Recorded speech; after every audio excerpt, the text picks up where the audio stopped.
ואלי תולדות, אוקיי? ואלי תולדות, Yitzhak ben Abraham, Abraham olide et Yitzhak, et on répète, et Dieu a répondu à Yitzhak quand il s'est marié à 40 ans, et il a attendu 20 ans, d'accord? La Gemara dans Yebamot, la page 62, elle dit que Dieu a fait de sorte que nos ancêtres, ils étaient stériles. Bon, si quelqu'un, on dit à une jeune mariée, elle se marie, elle n'a pas d'enfant pendant 6 ans, elle dit, qu'est-ce que j'ai fait? Quel péché j'ai fait? Il m'a pris à 17 ans, j'ai pas connu ni cinéma, ni rien. Pourquoi? La Gemara, elle répond, parce que Dieu, il t'aime, parce que Hachem, il aime les prières des Avot. Chaque prière qu'il a fait Abraham, Isaac, Sarah, Rivka, eh oui. chaque prière des Avot pour avoir les enfants, voilà ce qu'elle dit la Gemara. Rachel, elle était stérile, Rivka, elle était stérile, Sarah, elle était stérile, Abraham, Yitzhak, il ne pouvait pas avoir d'enfant, alors vous savez, on a dit que jusqu'à la Hakeda, il avait l'âme d'une femme, et après, Dieu lui a donné l'âme d'un homme. Jusqu'à la Hakeda, il dit le Zohar, parce que on a parlé de ça, comment le Satan, il l'a laissé tranquille. Alors sache que quand tu n'as pas la chose qu'il faut et tu pries, il faut savoir que, qu'est-ce que ça veut dire Dieu, il aime la prière des tzadikim? Parce que les tzadikim, quand ils prient pas que pour eux, ils prient pour toutes les générations qui vont venir après. Toutes les générations qui vont venir après, ils ont prié jusqu'à Biat Mashiach, tous les enfants qui font sortir d'eux. Oui, Rabbeinu, Behaye, dans la paracha, il dit que la prière, elle change la nature. Meshana et à Teva. Surtout sur Sarah Imenu, c'était la. Il y a écrit Vesara Akara, un lavalade. Elle n'avait même pas la matrice.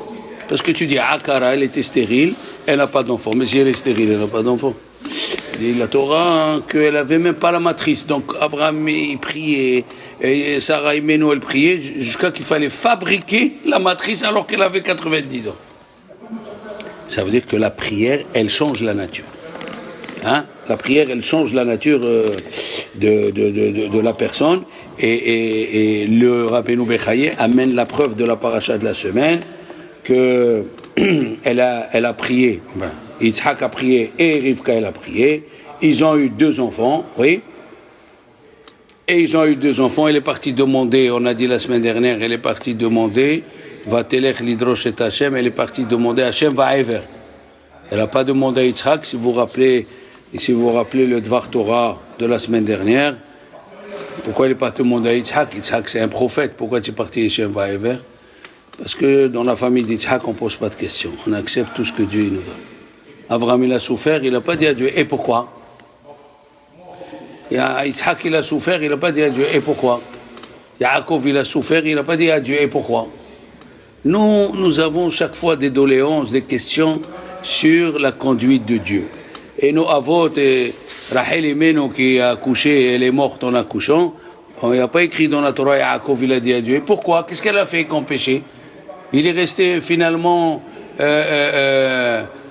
a travaillé 15 ans pour Rachel, Yaakov Avinu, et après il est resté marié 5 ans. Quand il est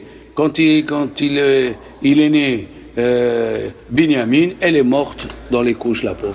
Et comment il a appelé Yaakov? Il était positif.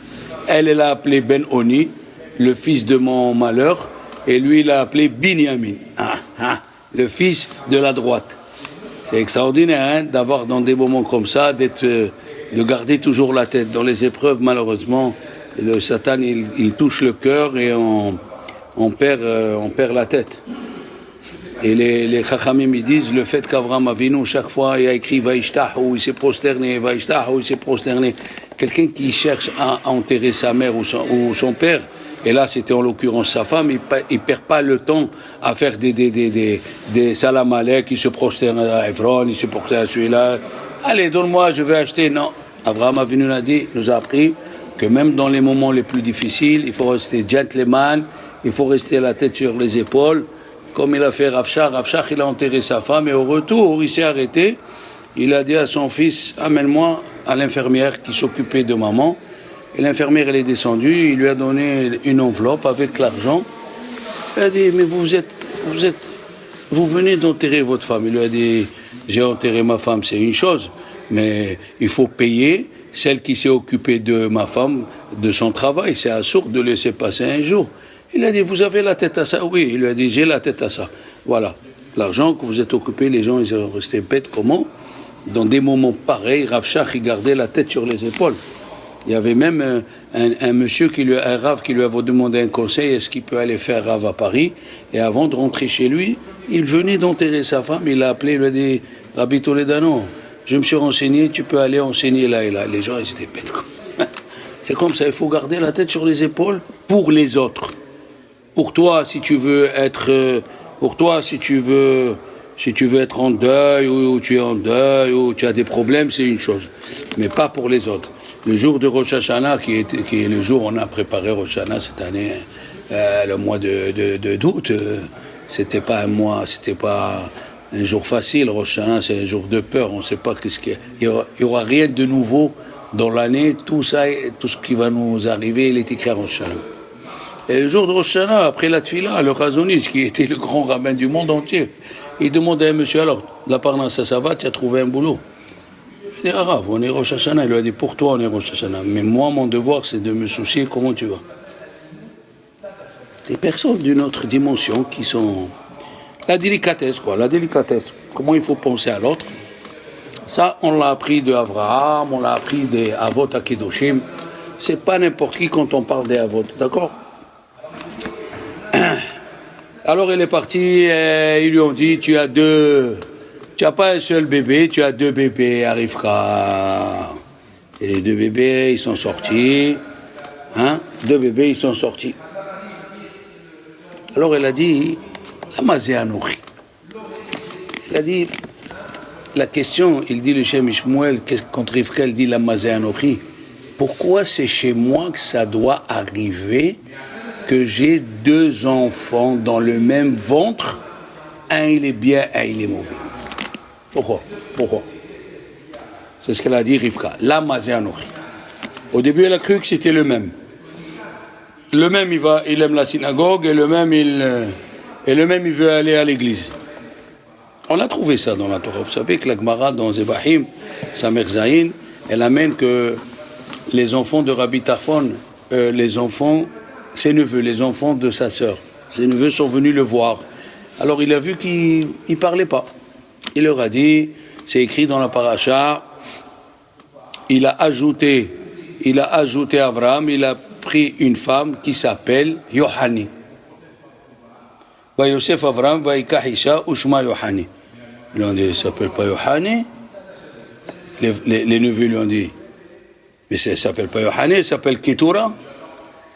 Alors Rabbi Tarfon, il leur a dit, ah oui, Ketura, il s'appelle Ketura. Voilà la Gemara. C'est quoi cette histoire? On parle de Rabbi Tarfon, un des maîtres de Rabbi Akiva, il ne savait pas que c'était Ketura. Le Maharam Shapira, celui qui a créé le Daf Yomi, alors Shalom, il a dit une chose profonde, mais si on approfondit, on est un petit peu là-dedans, mais bon, il ne faut pas se décourager. Il a dit, la Gemara dans Sota, elle raconte, il y avait une femme qui s'appelait Yohani, mais c'était une magicienne. Elle savait comment bloquer l'accouchement d'une femme. Elle faisait de la magie. Dehors, elle avait des bougies, elle allumait pour les tzadikim, elle priait, mais dedans, elle faisait de la magie pour pas que la femme elle accouche. Alors les gens ils venaient chez Yohani. Ils lui disent s'il te plaît, prie. Elle défaisait le sortilège qu'elle a fait sur cette femme, elle accouche. Qu'est-ce qu'on voit d'ici? Qu'il y a des gens extérieurement, ils sont bien, mais intérieurement, ils ont encore à... Alors, Rabbi Tarfon a voulu donner une leçon, aux enfants, à ses neveux. Quelle leçon, les enfants? Il y a 2 midrash qui se contredisent. Une fois, c'est écrit, Va Yosef Avraham va Ikahisha Oshma Ketura. Pourquoi il a appelé Ketura alors que c'était Aga? Il a dit elle avait des bonnes actions comme la Kétoret. Kétoura, Kétoret. La Kétoret, c'était des bons parfums. Mais de l'autre côté, c'est écrit dans le Rashi, Kétoura, elle sacrifiait à la Avodazara de son père. Alors c'est possible une chose pareille. Un Midrash, il dit, elle faisait des bonnes actions, et un autre Midrash, il dit, elle faisait... Alors, Rabbi Tarfon a voulu montrer que ce n'est pas une contradiction. Bien sûr que c'est une contradiction, mais ça veut dire, il y a des gens qui vivent avec leurs contradictions. Il dit, je crois en Dieu, c'est comme on a dit plusieurs fois, il y a des gens, ils font Kippour, ils font Pessah, mais ils ouvrent le magasin Shabbat. Ils ne sont pas qu'il y a une contradiction. Mais si tu fais Kippour et tu fais Pessah, ça veut dire que tu crois qu'il y a un Dieu. Alors Dieu il a dit fais Pessah, fais Kippour, mais il n'a pas dit de faire Shabbat. Il y a quelque chose qui ne va pas dans ton raisonnement. Voilà. Il faut élever le niveau du libre arbitre de façon à ne pas se contredire. C'est pas facile, attention, c'est pas facile. Et c'est un travail, il prend des années, mais il faut arriver. Il faut arriver à ça. De pas... comme on a dit tout à l'heure, on parlait de quelqu'un qui dit « Ah, c'est pas comme ça que ça devait se passer. Moi, je voulais pas la situation comme ça. » Ben, le Soubag, il a dit, celui qui dit ça, c'est un kofer. C'est quelqu'un, c'est un mécréant.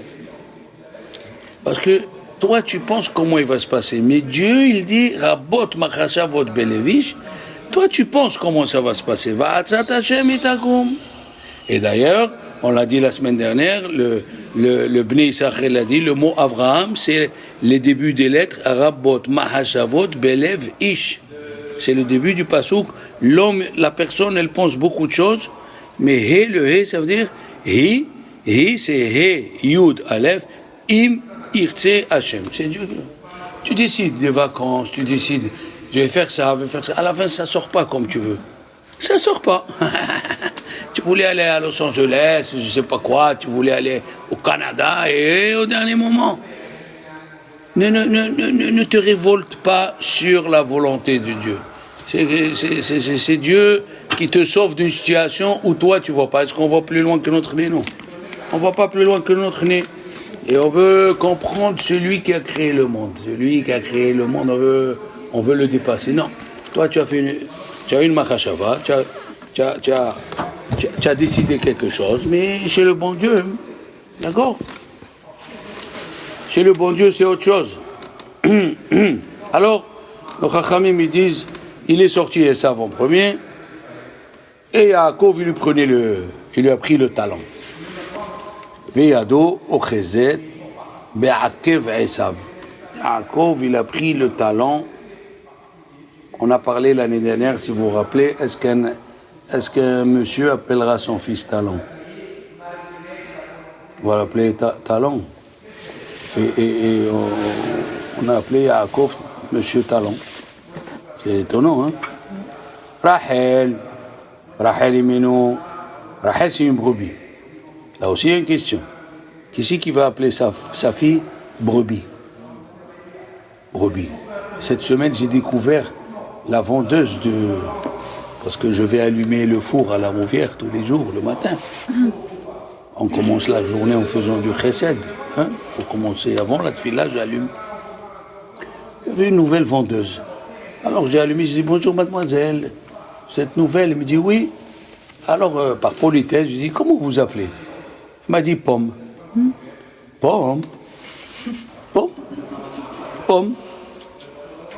Alors j'étais, j'ai pas voulu. Je me suis retenu, mais après j'ai commencé à rire comme un fou. Pomme. Elle me dit Pomme. C'est étonnant, hein? Pomme. Hé, Pomme, tu viens? Ah, moi, c'est un Pomme. Et là, nous avons Esav. Yaakov, il s'appelle. Yaakov, talent. Bon. Et Esav. Alors, le Midrash, il dit, les enfants, on va voir. Vaimle ouya mea la ledet. Elle a accouché à 9 mois. À 9 mois. Et qu'est-ce qu'il dit le Targum Yonatan? Quand il est né à Esav, il dit le Rashbam, tout le monde, on devait l'appeler Asouy. Asouy, ça veut dire il est fait. Le Targum Yonatan, il a dit, il est sorti avec la barbe. les dents, et c'est lui qui a coupé le cordon ombilical. Vraiment que Dieu nous en préserve. Hein.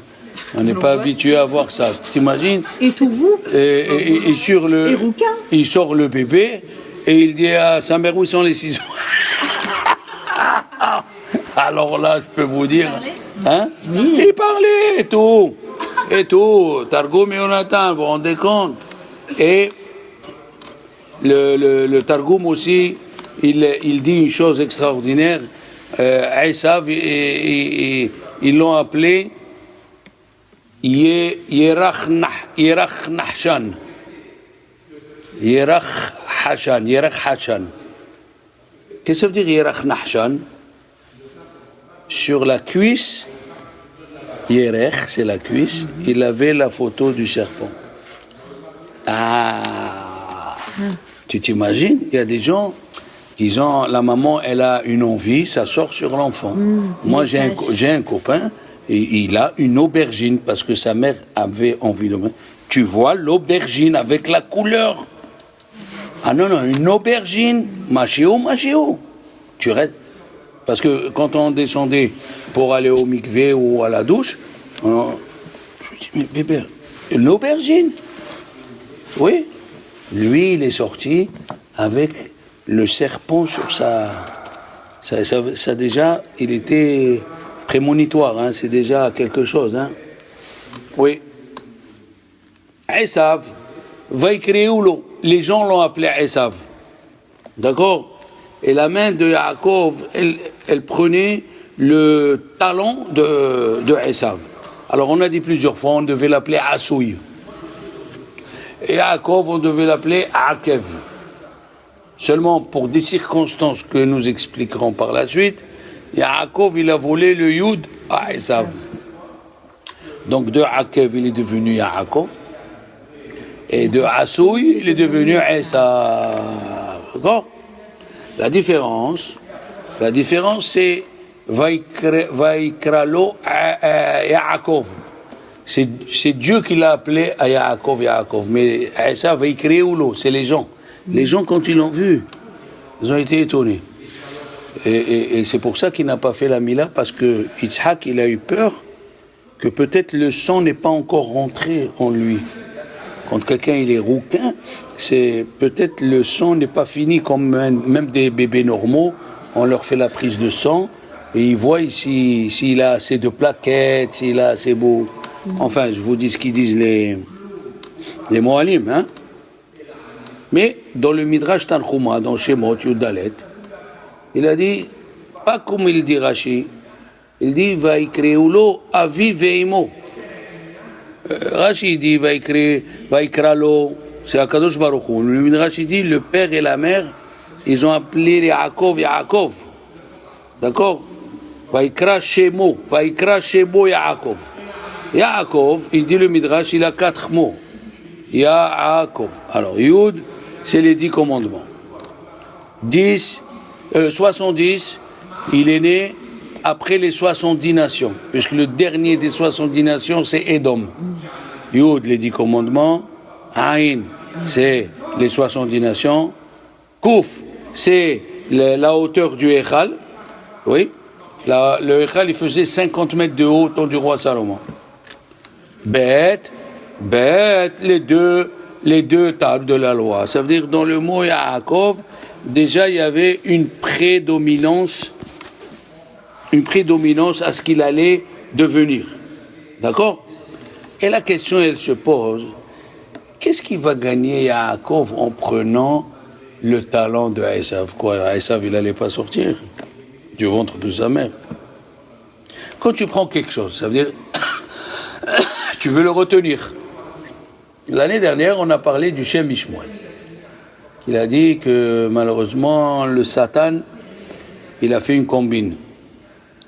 Que quand il voit une Neshama, une grande Neshama qui doit venir, il fait tout son possible pour qu'elle ne vienne pas. Alors, Abraham, vous savez par où il passe les services secrets? Les services secrets d'un pays pour attaquer un autre pays. Par où il passe pour qu'on ne se rende pas compte? Par les égouts. Qu'est-ce qu'il va aller dans les égouts? C'est ça les services secrets. Là où tu t'attends pas, qu'est-ce qu'il va faire à Akadosh Baruch Hu pour faire descendre la Neshama d'Abraham? Il a fait naître dans une famille où ils sont que Obdé Abdazara. Qu'est-ce qu'il dit le Satan? Ceux-là, ils sont Obdé Abdazara. Eh ben, je les laisse. Ah, tu laisses, de là-bas il est sorti. De là-bas il est sorti Abraham.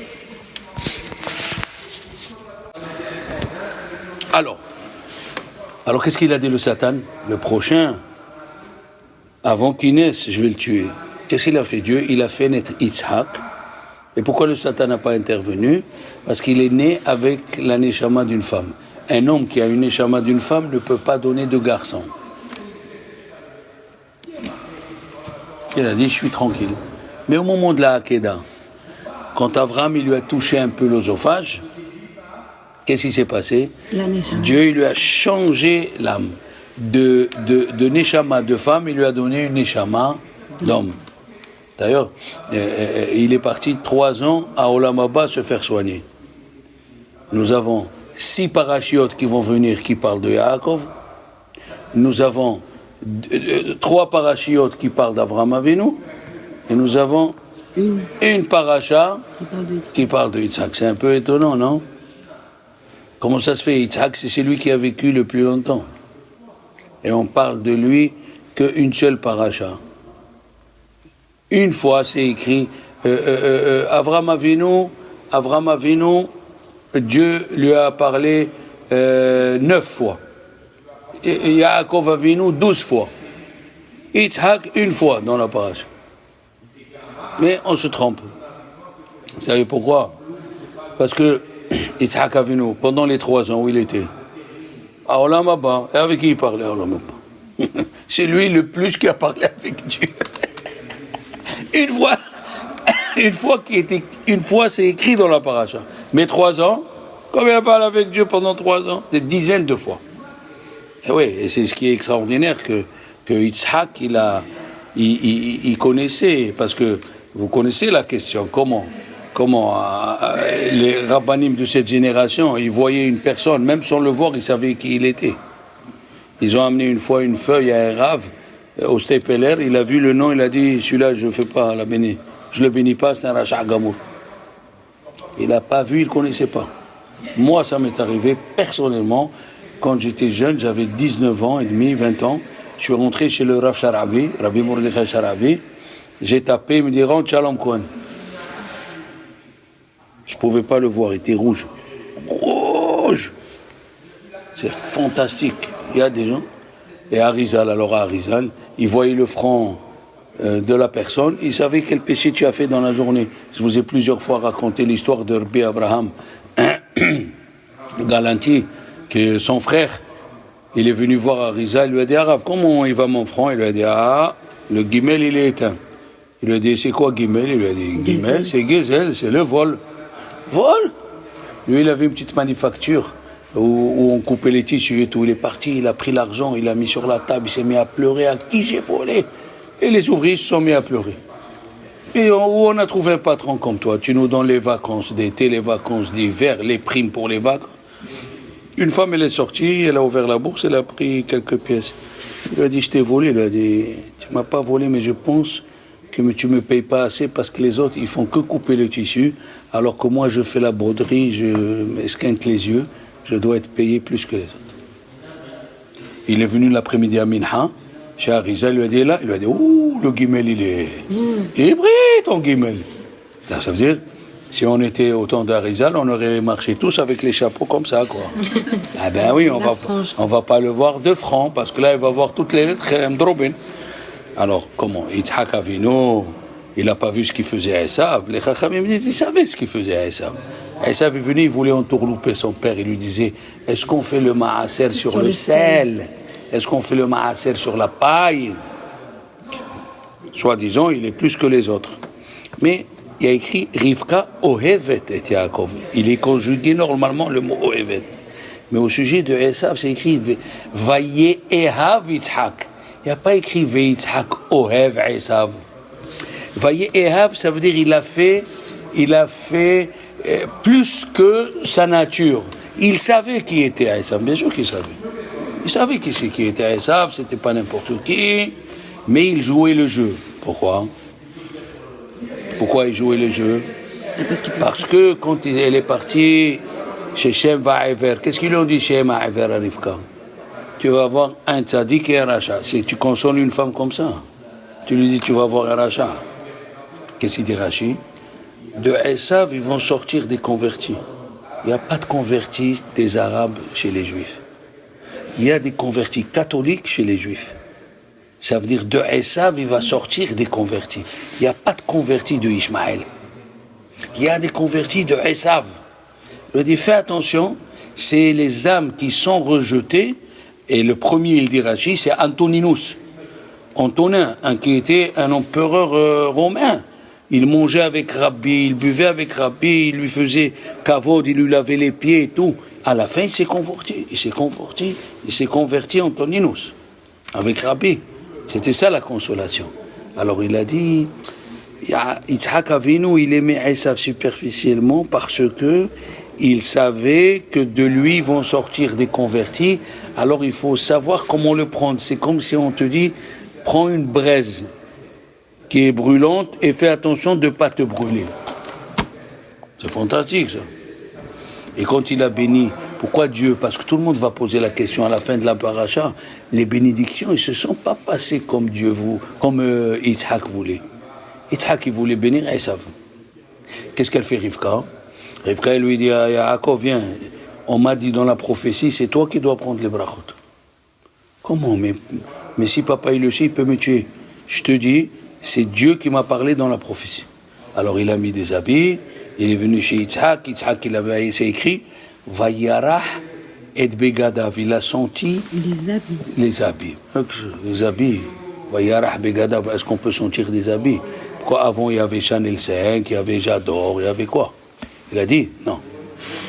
Altikre Begadav, ne lis pas le mot Begadav, et la Bogdav. Il a senti l'odeur des Juifs qui ont trahi Dieu, qui sont restés quand même tzadikim. Des Juifs qui ont trahi Dieu. À la fin de leur vie, ils sont restés tzadikim, comme celui que les Romains lui ont dit, tu rentres dans le Beth Amikdash, la première chose que tu prends, elle est à toi, après tu nous amènes les autres choses. Il a sorti la menorah. Ils lui ont dit, non, la menorah, c'est pas pour un Juif simple comme toi. Il a dit, non, moi je peux pas rentrer. J'ai énervé mon Dieu une fois, je peux pas rentrer. Ils lui ont dit, mais si tu ne rentres pas, on te tue. Il a dit, tuez-moi. Voilà ce qui se passe. Même, c'est pour ça que Dieu a voulu que les berachot, ils se passent comme ça. Pourquoi? Pour nous dire, il dit Rabbi Yosef Gitilia dans son livre, Sha'arei Ora, c'est un grand kabbaliste séfarade qui était au 1400. Et Arizal, il a dit, tout ce qu'il a écrit, c'est Emet, Emet, Emet. Il a dit, Dieu a voulu faire de sorte que ça passe de cette façon, parce que s'il aurait béni Yaakov autant que Yaakov, on aurait les bénédictions que si on est comme Yaakov. Si on est comme Yaakov, on aura une bénédiction de Yitzhak. Mais si on est un bandit, on n'aura pas de bénédiction. Qu'est-ce qu'il a fait Dieu? Il a fait de sorte que Yaakov il s'habille avec les habits de Esav pour que Yitzhak bénisse les gens qui sont comme Yaakov et ils ont les mains de Esav. Oh, ça veut dire même des gens qui sont juifs, que apparemment les mains sont les mains de Esav, ils ont reçu une bénédiction, que Dieu les aide à retrouver leur chemin. C'est très très joli comme explication, c'est fantastique, parce que de cette bénédiction, il en sort que tu vois des juifs qui sont loin, qui ont fait des péchés et tout ça, et grâce à la bénédiction de Yitzhak, malgré les mains qui sont les mains de Esav, ils sont revenus à la Torah. Ça veut dire qu'on ne se décourage pas que quelqu'un revient à la Torah. C'est comme ça que Dieu a voulu. Il n'a pas voulu que ça soit clair pour, encore une fois, étourdir le Satan. Si Yaakov aurait reçu les bénédictions autant que Yaakov, on serait une catastrophe. Ça veut dire que si tu ressens pas Yaakov, tu as une bracha. Si tu ressens pas... Et c'est grâce à ça que tous les enfants juifs, écoutez bien, tous les adolescents qui font des bêtises, qui font rien, et tu vois, après ils reviennent. C'est grâce à quel bracha de Yitzhak. Malgré qu'ils ont les mains de Esav, ils vont Shabbat, Kashrut, tout. À la fin, ils reviennent. Bishkut mi, Bishkut Yitzhak Avinu, 57 ans. 57 ans, il était aveugle, Yitzhak Avinu. 57 ans. C'est lui qui nous sauvera le jour du jugement. La Gemara dans Shabbat, la page 31, nous raconte une histoire que Dieu, il a dit à Abraham, tes enfants ont fauté, il a dit, tue-les. On rendez compte ce qu'il a dit à Abraham? Abraham, dans la terre, quand Dieu lui a dit, je vais détruire Sodome et Gomorrhe, il s'est mis à prier. Et là, dans le ciel, qu'est-ce qu'il dit? Tue-les. Pourquoi? Parce que dans le ciel, on voit ce que c'est la force d'une faute, d'une avéra. Il a demandé à Yaakov, tes enfants ont fauté. Il a dit, tue-les. Il a demandé à Yitzhak. Yitzhak, il lui a dit à Dieu, à partir de quand tu juges les gens? Il lui a dit 20 ans. Donc, qu'est-ce qu'il reste? 50. 25 ans, ils dorment. Et oui, on dort 8 heures par jour. Il a dit oui. Qu'est-ce qu'il reste? 25 ans. Dans les 25 ans, on lève 5 ans quand on mange, on va aux toilettes et on fait la sieste. Qu'est-ce qu'il reste? 20 ans. Alors, toi, tu prends 10 ans et moi 10 ans. Il a dit, si tu veux pas, c'est trop lourd pour toi. Il lui a dit, Yitzhak à Dieu, c'est trop lourd pour toi, 10 ans. Moi, je prends tout. Comment Yitzhak, il a cette force de parler qu'il n'a ni Abraham, ni Yaakov. Et le verset, il dit qu'on dit à Yitzhak qui ata avinu, c'est toi notre père. Vous savez pourquoi? C'est la patience. Vous savez que ça veut dire que vous avez Esav qui est assis à table? Mais vous vous rendez compte un petit peu? Un Esav qui portait un repas. Non, mais nous, en tant que religieux, je vous parle sérieusement, en tant que religieux, il vient ton fils, il a les mains sales, il prend le pain, il mange, il dit des gros mots, mais à la fin, tu peux plus résister à la fin. La patience, on dit bien, elle a des limites. Et d'autant plus, si la femme de ton fils, elle fait des sacrifices et il dit Rachid, à cause des fumées, des Abodazara, des femmes de Esav, et il s'est aveuglé, Yitzhak. Donc il lui a dit, Yitzhak à Dieu, moi, 57 ans, j'avais un sauvage à table. J'avais un cruel à table. Je disais rien. Shabbat, les fêtes, il allait à la cuisine, il fumait. Et je voyais ça et je disais rien. Il n'y a que lui qui peut nous sauver. Celui qui a la patience d'attendre. Tu vois ton fils, ta fille, ne t'en fais pas. Il a la bracha de Yitzhak. Yitzhak t'a appris la patience. Doucement, doucement. Il a même voulu bénir Esav. C'est Dieu qui a changé le système pour que même les Rechaïm des Juifs, ils soient bénis. Eh oui. C'est extraordinaire cette paracha. Et vous savez ce qu'il a dit Yitzhak? C'est un peu dur à écouter. Yitzhak, il a dit à Esav, Ul omil omi ematz. Tant que Yaakov, il reste Yaakov, tu ne pourras pas. Mais s'il faute, il a dit Yaakov à Esav, attaque-les pour qu'il fasse tes choux. Yitzhak, il a dit à Esav, attaque les Juifs dans l'heure des malheurs pour qu'ils fassent des choux. Comment Yitzhak peut dire une chose pareille? Ni Abraham, ni Yaakov ont dit une chose pareille, ni Moshe Rabbeinu. Comment Yitzhak il a pu dire une chose pareille? Yitzhak Avinu, qu'est-ce qu'on a dit pendant 3 ans où il était? À Olam Haba. Pendant 3 ans il était à Olam Haba. Alors s'il était à Olam Haba, c'est qu'il a vu Gehinam. Il a vu Gehinam, Yitzhak Avinu. Il sait qu'est-ce que c'est Gehinam, oui. Alors s'il sait qu'est-ce que c'est Gehinam, c'est le seul qui peut dire à Esav, s'ils font des avéros, tape-les. Pourquoi? Il vaut mieux les taper dans ce monde et pas dans l'autre monde. On ne sait pas ce que c'est le Gehinam. On ne peut même pas imaginer. Chachamim disent tout le feu de ce monde entièrement, il fait 1/60 du feu de Gehinam. C'est comme ton fils, il veut aller dans un endroit où on attrape une maladie incurable. Mais tu vas tout faire pour l'empêcher, même s'il faut le gifler. Même s'il faut le gifler. C'est pour sauver ton fils. Il n'y a pas de... C'est comme si ton fils il s'approche d'un ravin en pente. Il peut crier toute la journée, tu le prends, tu l'attaches pour sauver quelqu'un. Je vous pose une question. Quelqu'un qui est en danger de mort, on profane Shabbat ou pas? Ici, Arashba, il lui a posé la question, et si un monsieur, sa fille, lui dit, je vais aller à l'église, Shabbat, est-ce qu'il peut profaner Shabbat pour sauver son âme? Il a dit, si déjà pour le corps, on peut aller prendre le taxi pour empêcher sa fille qu'elle rentre à l'église. Mais oui, Eh oui, c'est ça. Le spirituel, on ne peut pas s'imaginer ce que c'est. On ne peut pas s'imaginer ce que c'est. Que Dieu nous en préserve. Mais Yitzhak Avinu, c'est pas n'importe qui. Yitzhak, c'est la rigueur, mais dans la rigueur, c'est lui qui nous a appris à sauver. Dans sa rigueur, il a appris à sauver. Parce que c'est écrit Vaïgdal Hana'ar. Oui, dans la paracha de la semaine dernière, quand il a fait la Mila, Avraham Avinu à Yitzhak.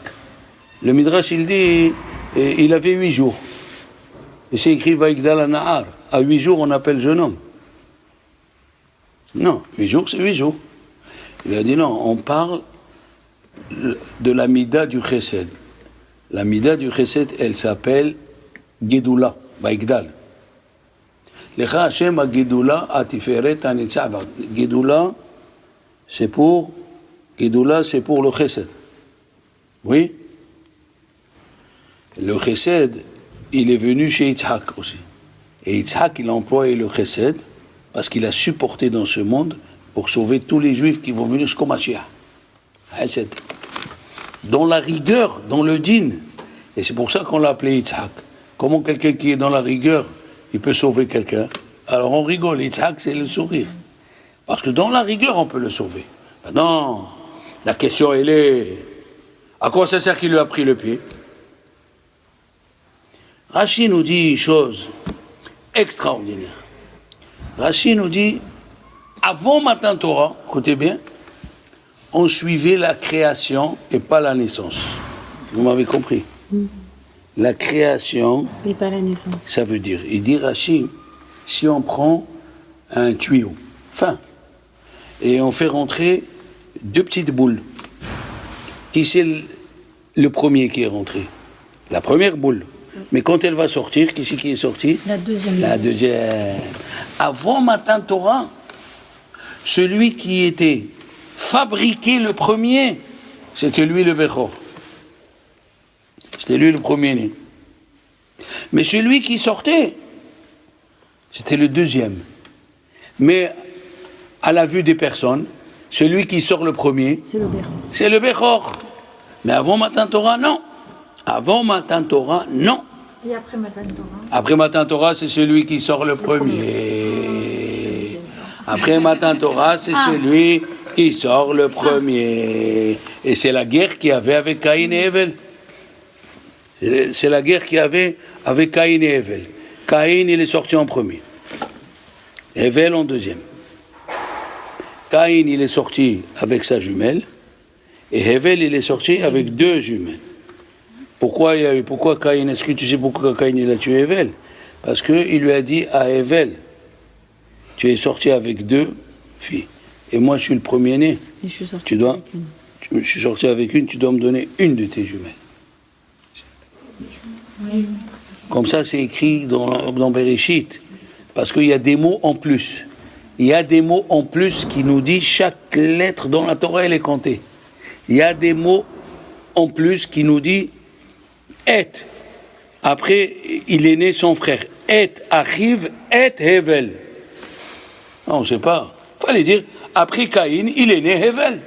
Et Achiv, et Hevel. 2 et. Chaque fois qu'il y a écrit le mot et, c'est qu'il y avait une enfant. Voilà, comme on dit dans la Torah, comment vous appelez? Laura. Laura. Il y a écrit Sarah. Laura Sarah, que Dieu te bénisse ma fille. Je ne voyais rien, hein, vraiment je ne voyais rien.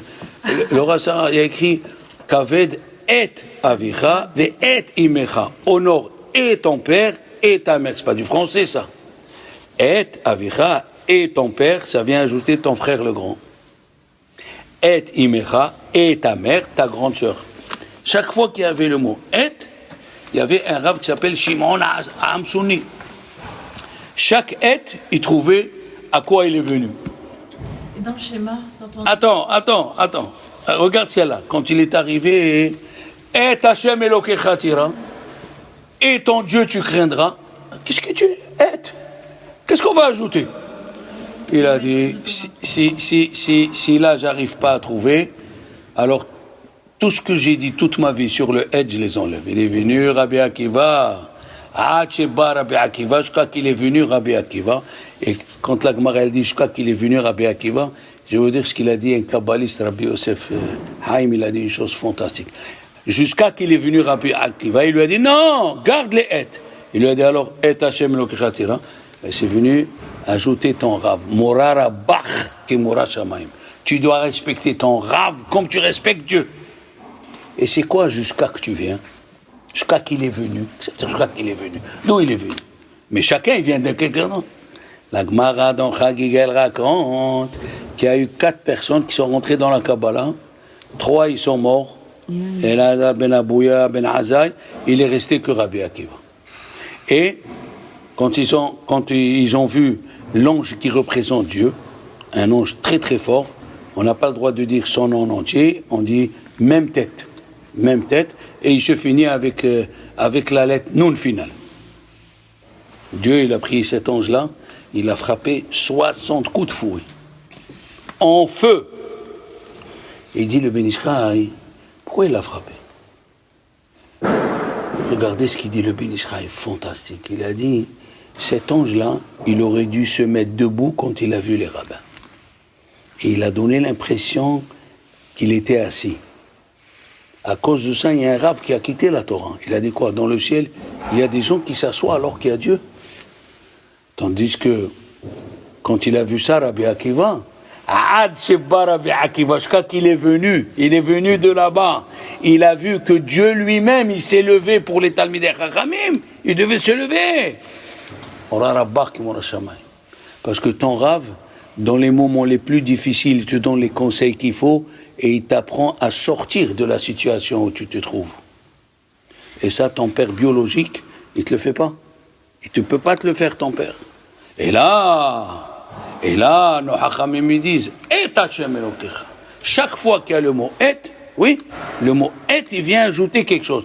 Et si on ne sait pas, il faut aller chercher. Mais en tout cas, le mot et, chaque fois vient ajouter quelque chose. Kaved et avicha, ve et imecha, voilà. D'accord? La question, elle est, pourquoi Yaakov a voulu acheter la Bechora juste dans cette paracha? Yaakov Avinu, il a dit à Esav, vends-moi la Bechora. Pourquoi vends-moi la Bechora? Pourquoi tu ne l'as pas fait quand tu avais 13 ans, tu as attendu que Esav il ait 15 ans? C'est fantastique. C'est quoi la Bechora? La Bechora, elle est divisée en 2. Avant Matin Torah, il dit le Maharal de Prague, elle est divisée en 2. 1, c'est question? L'argent. Aïwa. L'héritage. Aïwa. Tu as double part. 2, c'est spirituel. C'est pour ça que chez les Goïms, vous allez vous étonner, chez tous les catholiques fervents, le premier de la famille, il le mettait dans la religion. Il devenait moine ou prêtre. Non, c'est pas le premier. Oui, c'est le premier. Alors, c'est écrit comme ça, le premier. Alors, Yaakov, pourquoi maintenant il voulait l'acheter? Pourquoi il n'a pas acheté avant ni après? Ils disent les Chachamim. Vayavo Esav Ayef Minasadeh. Il est venu Esav fatigué. Fatigué de quoi? Il dit Rashi, il a tué. Ce jour-là, il a fait 5 grands péchés. Il a tué, il a violé une fille, il a été kofer bitihiyat ametim, il a été kofer bak.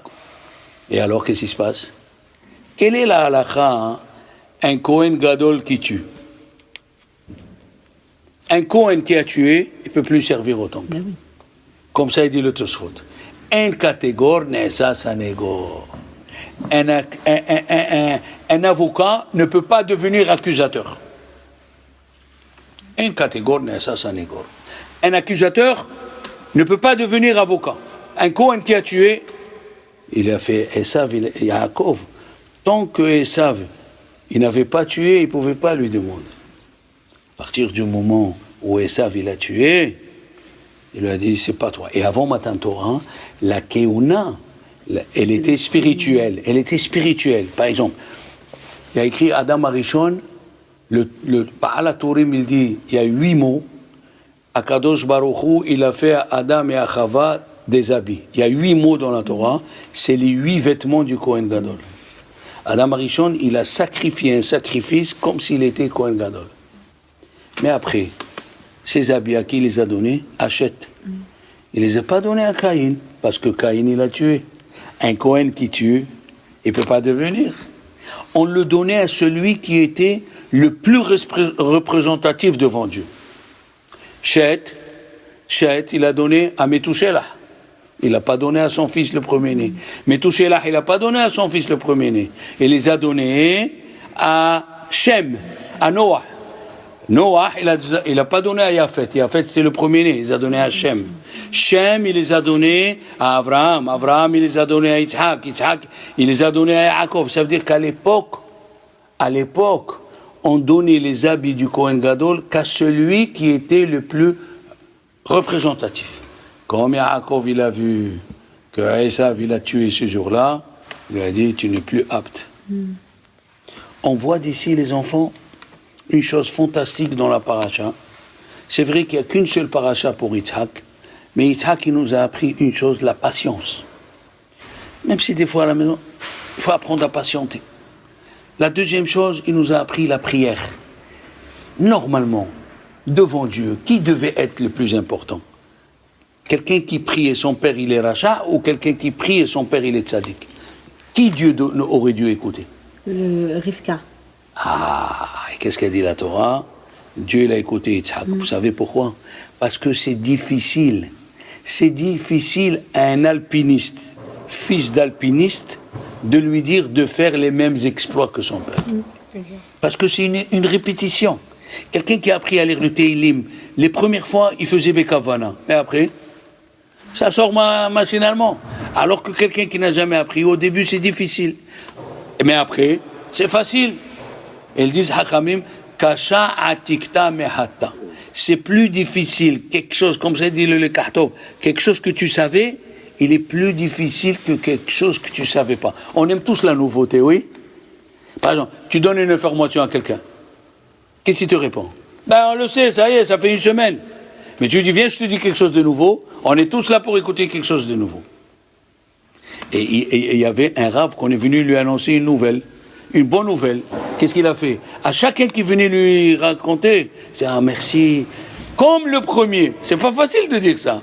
Par exemple, on vient, on t'annonce, ta fille, elle a eu le bac. Ah ouais, la première fois, ouais, merci. Après, il vient de dire, ouais, merci. Le troisième, ouais, on me l'a dit, ça va, on sait. Tu vois? Alors qu'il faut être délicat à donner à chacun. Quand tu fais les mitzvot, il faut que ça soit chaque jour, c'est un jour nouveau. Chaque jour, il faut que ça soit comme tu viens de naître. Et tu n'as que cette journée à faire. Alors, ben, Ezrat Hashem, cette semaine, il faut prendre l'énergie de Yitzhak, répéter les prières avec les mêmes énergies. Amen.